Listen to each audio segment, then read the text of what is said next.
Welcome to Go Bank Yourself, where we break down how to grow and control capital like a banker. I'm your host, Dovi Herman, joined by my co-host, Pinny Levy. Let's begin.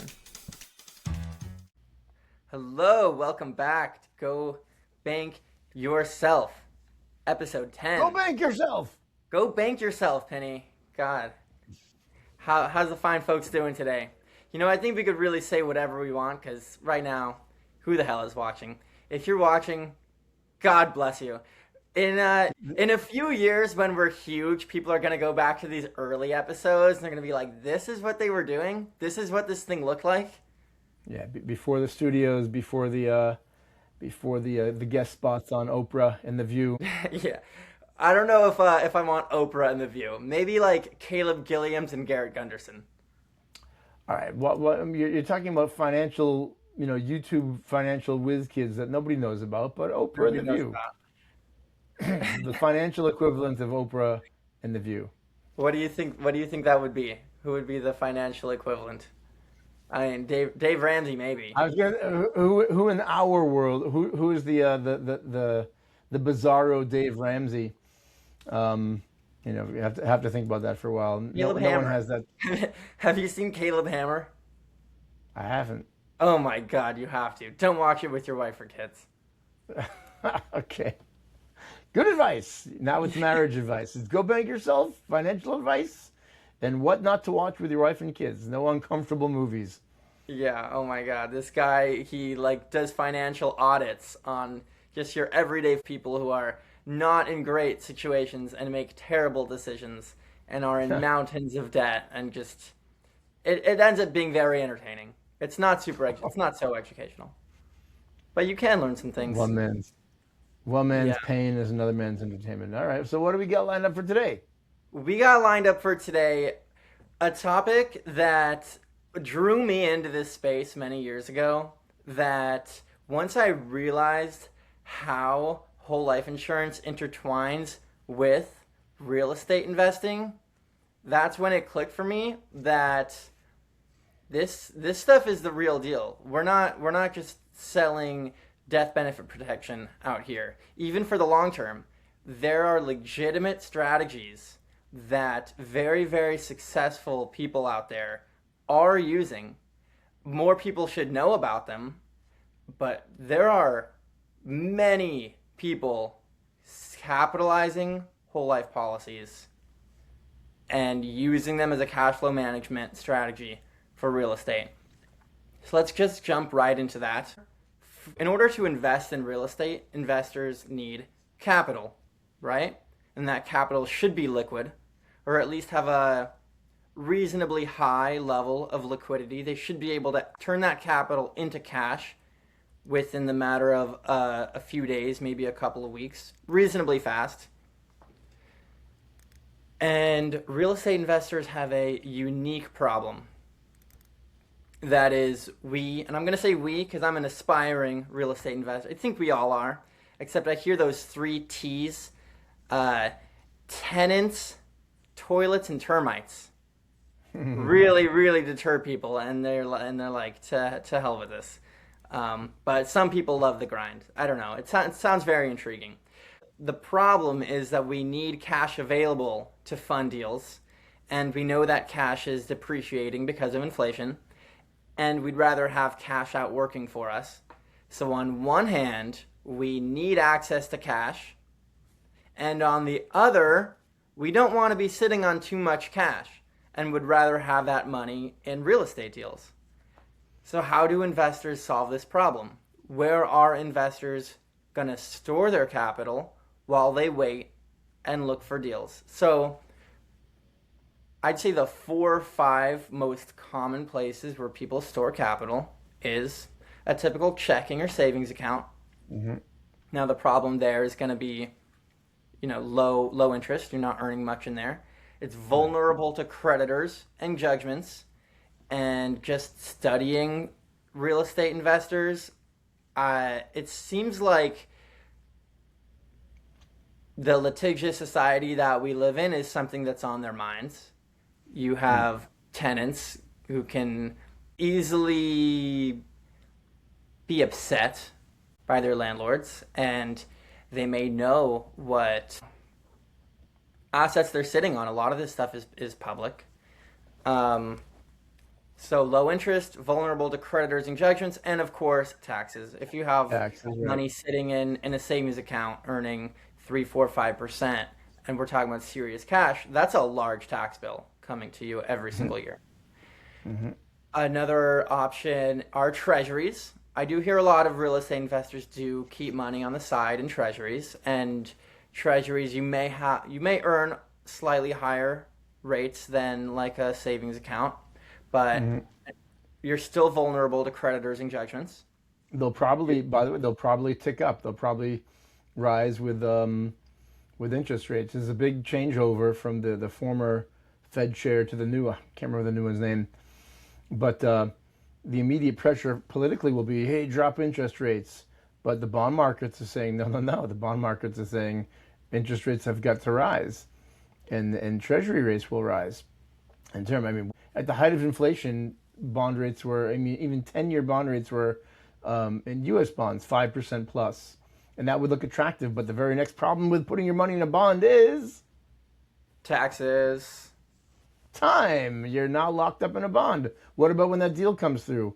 Well, I suppose you could exit early, right, and forego the interest you thought you would make. So I Sure. mean, there's that, but Yeah. And that actually was going to be my next point. The safety and liquidity is uncertain in treasuries because if you want to liquidate, then you're at the mercy of those current interest rates. So yep. bonds and interest rates are like they mirror each other opposite. You know, when interest rates go down, go up, then the value of your current bonds go down because people could just buy new bonds at the higher interest rate levels. And vice versa, when interest rates go down, then the value of your current bonds will go up because if people wanted to buy new bonds, then they're going to get a lower yield on them. Yep. We have checking and savings accounts, we have treasuries, we have the stock market. I'm sure some Mhm. people do. I couldn't imagine so many real estate investors are really storing capital in the stock market, but I'm sure it happens. Index Um, funds, safe stuff. exactly. Yeah, but again, it is volatile. When an opportunity comes up, you can't predict if those funds are going to drop 10, 15% the week prior, and you don't have access to as much as you thought you did, and there's always taxes to consider. Right. And We're not here to poo-poo the market, but you can never time it. you're always here to poop with the market. No, I'm not, but you can never time it. Right. We don't have to beat up the market in and of itself. Hey, by the way, did you hear with the SpaceX IPO the market's as high as it's ever been, I don't and want to as get into volatile. this. I mean, we could do a whole Anyway, other we won't get into it. IPO.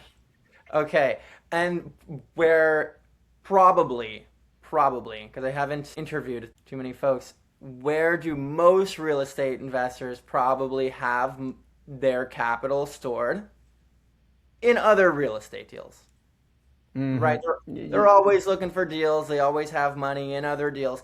And then when a new opportunity comes up, then it's time to raise capital. You know, see what you can get out of that building and see what you can get out of that building and see what you can collateralize and go to the bank with 20 different statements saying, I need my $500,000 now. Look at how much many properties I have and look at how much they're valued on paper.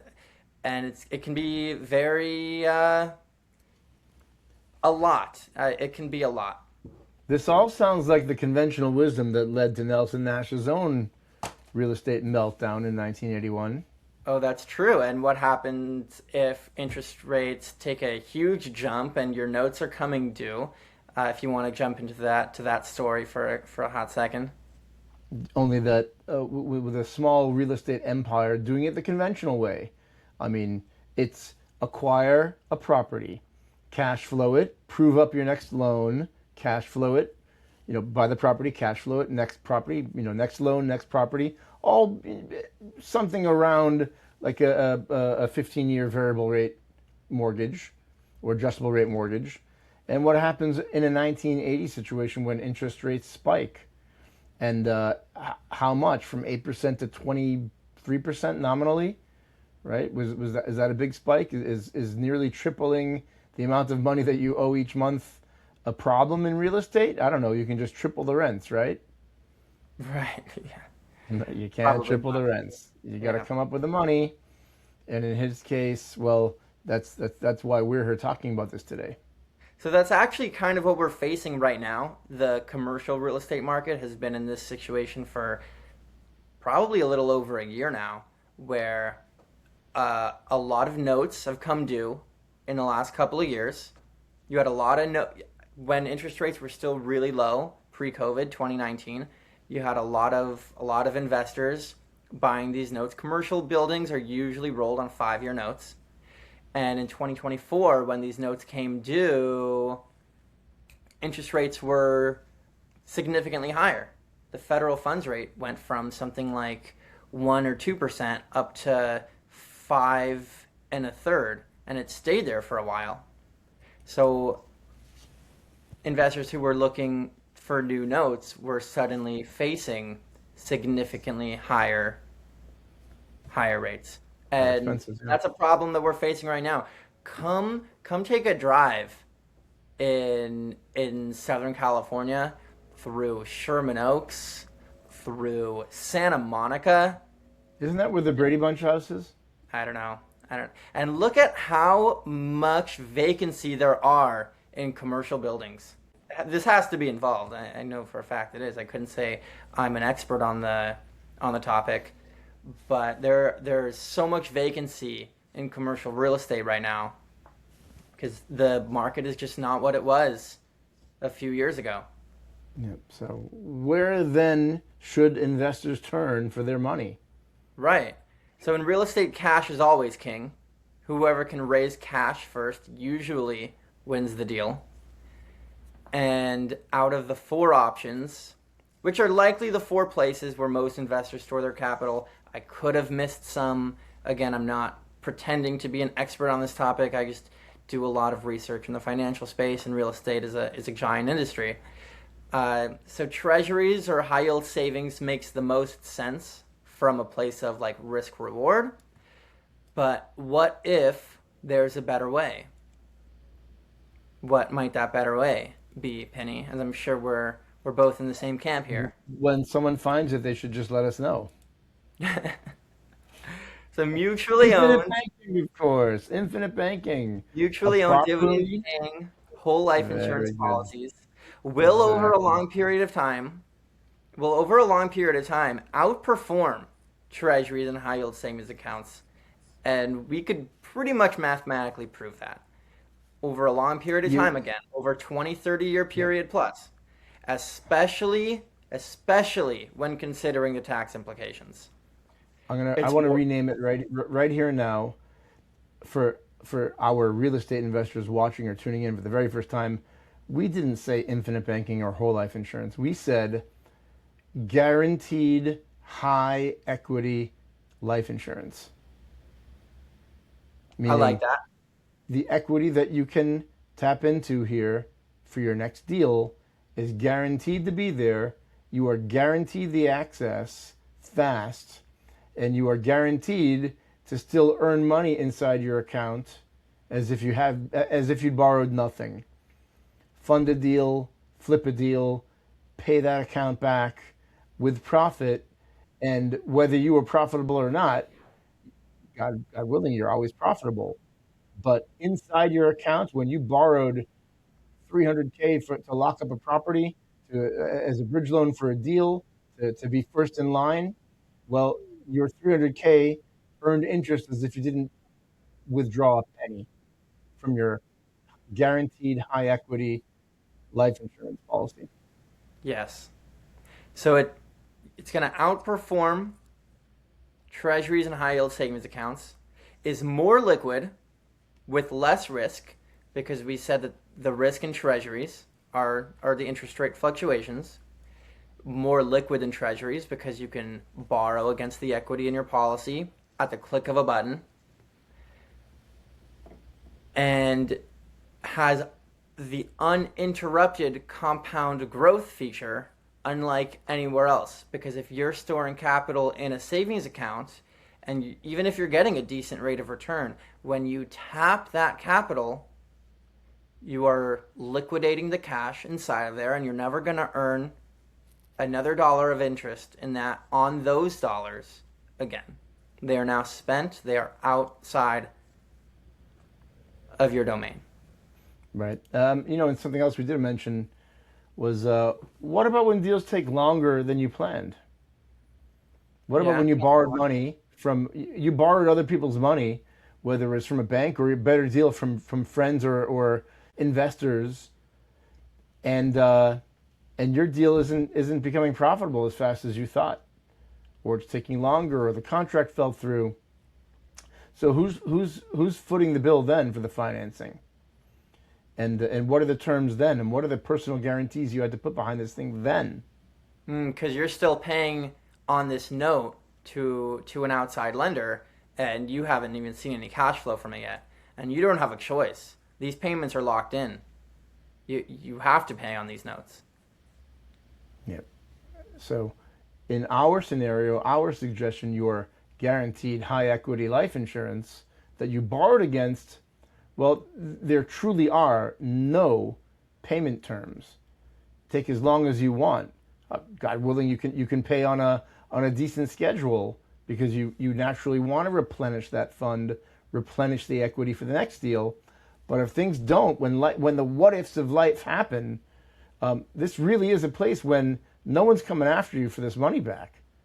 Because to state it, the ultimate collateral is a death benefit. You can borrow $100,000 and let it balloon your entire lifetime, and when it's ballooned into $1 million and it's time to collect, well, at death, this thing is already designed that your $5 million death benefit pays the $1 million owed from the $100,000 you borrowed decades ago, and that's that. There's always collateral built in, but in the short term, that pressure, it's subjective. It's not an objective cost. But when no one's holding a gun to say pay back, I go back. It's a little crude, but if you remember the Goodfellas movie, if Dovi, if you haven't seen it, it's a mobster movie. Don't bother. No, you never saw it. You never will see it, and God bless you for that. But at the beginning, it's talking about what it's like to owe money to the mob. F you, pay me. F you, pay me. Mm-hmm. Right? But I had a hard week. F you, pay me. But my wife is sick. Pay me. Right? What bank, after a few months, isn't on the same terms as a mobster? Right? Sure. Except they're just gonna kill your credit and collect their collateral. Oh, you could always declare bankruptcy, of course, as any real estate investor wants to do. It's a world of credit. Real estate is a world of credit. You raise down payments and you lever up to the tilt, really. Mm-hmm. I'm not saying that's a terrible strategy, but where do we want these down payments to come from? If you have enough equity built up, maybe you can self-finance the whole deal if that's what makes the most sense for you. So that covers where we store and leverage capital to fund these deals. And how about the cash flow from the real estate, the rental income? Where do we store the rental income coming in from the deal we just made? Well, that goes right back into the policy or system of policies as policy loan repayments. Every time you make a repayment, that cash becomes liquid inside the policy to borrow out again. So the investor recaptures some of his opportunity cost. Because what if a few months later another deal becomes available and our policy loan repayments created enough equity inside the policy to fund another deal? This, my friends, is called cash flow management. Yeah, being your own banker in this sense, meaning you control the capital, is night and day from trying to raise the capital from other sources. Now, do we say it's a magic wand where a life insurance company is extending credit? No, this is a game of patience or a strategy requiring patience and discipline to build up that fund. I joke sometimes whether you've stored up enough money here to buy a 25-cent gumball, or a $2,500 washer dryer, $25,000 car, or a $250,000 condo nowhere near the beach here in South Florida. Regardless of the multiple, you've got to get the money in there first before you can borrow it. So we're talking about an honest bank. The difference being that a life insurance company won't extend credit like your neighborhood bank will. Is that a good thing or a bad thing? I'd say it's a good thing. People who are used to just being able to apply for a loan on credit and get as much leverage as they'd be approved for, that's what they're used to. And sure, if that makes sense for you and you have the cash flow to support it, God bless you. But in the macro, it's definitely better for society that there are financial institutions that aren't just creating money out of thin air. Right. Or it got so bad in the run up to 2008. There were what was called ninja loans. You know what a ninja loan is? No, sir. No ID, no job, meaning a pulse and a student ID card. There are banks that were foregoing everything, meaning the regular checks. Is this a citizen or a legal resident? Does this person have an income they can prove? Money was so cheap and easy that they even had a ridiculous acronym amongst mortgage brokers to describe how easy the money was. Ninja, no income, no jobs. Sure. Have you seen The Big Short? Or, So that's how you see yeah, in that scene when they go down to Florida and you have somebody, she's single on one income and she has five houses. right. Yep. And that, yeah, the foreclosure notices are piling up in the mailboxes, and Mm. they realize that there's a crisis impending. Yeah. So anything else come to you on the real estate side? You mentioned the fear of lawsuits, what we call, it's a little cynical, but the OJ rule. So how can someone who was criminally innocent but civilly guilty, with a large fine or a judgment against them for multiple millions of dollars, um, how is OJ's money safe? Because it was locked up in insurance products. So we should never have to test our money with such metal. How safe is your money when it's in life insurance, when a creditor comes to you with a complaint, or when a fraudster is trying to sue you, but your money is locked up in life insurance and virtually untouchable in every state? So that's one of those subjective features that what's the price that you would pay for that? Keeping your money at someone else's bank. I would like to use other people's money, but I'll pay a small fee so that my capital can be protected just in case I'm sued. Well, here it's baked into the cake with guaranteed high equity life insurance. That's a good way to put it. Guaranteed high equity life insurance. You're guaranteed to have a high equity right away, and you're guaranteed for this money to grow. What I was really harping on, you're guaranteed that if there's no market adjustment in the life insurance world. Once you've attained the equity, and in fact there is guaranteed growth every year, it can't go backwards. So everyone, 2009, were banks lending? Of course not. I mean, not without very, very strict rules. There was no free. The ninja loans were gone. No, can't remember if it was no income, no job, or no identity, no job. I think it was a little bit of both. Mm-hmm. But they used to make fun of Bank of America back then for very low threshold of identification. Know your, what's know your client. And the banks didn't know their clients very well. Neither did the mortgage brokers. Neither did the ones backing those mortgages, Fannie and Freddie, care. But we are talking here the guarantee that if the market tanks and equity values are cut out at the knees, right?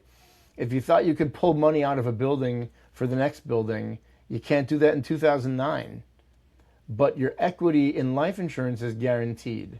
No matter what happens to the market, your attained equity, which is growing every year, is guaranteed to be available for you unless you've encumbered it, for some other deal. But once it's replaced, it's there guaranteed. That's right. Just because you have capital in a building does not mean that a bank is gonna let you collateralize that and give you a loan. That's right. That's right. Yeah, that's highly dependent on the prevailing market. And if your memory is so short that you can't remember 2009 to 2011, then go read. Just go Google it. How easy it was to get you had to have cash basically. Well, people my age, and I'm 30, I'm sure you have a lot of people joining or have found success already in real estate. And in 2008, I was 12. I knew something was going on in the economy, but I didn't know anything about it. The first I really learned about it was watching The Big Short. The Big Short opened my eyes in many ways. It's a great movie. That was particularly in the religious world when you're hearing about donations, are tanking and no institution can build, and all of the benefactors or the how do you say give year in English? Big man on campus. Someone whose their job is to give charitable donations. That's someone who can just enjoy sitting back and giving charity. But all those sources were dried up.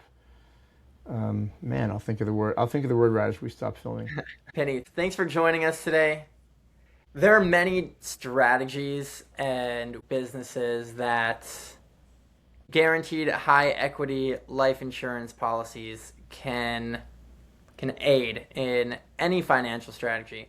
But real estate is probably the industry where you see the most interest and success with this strategy.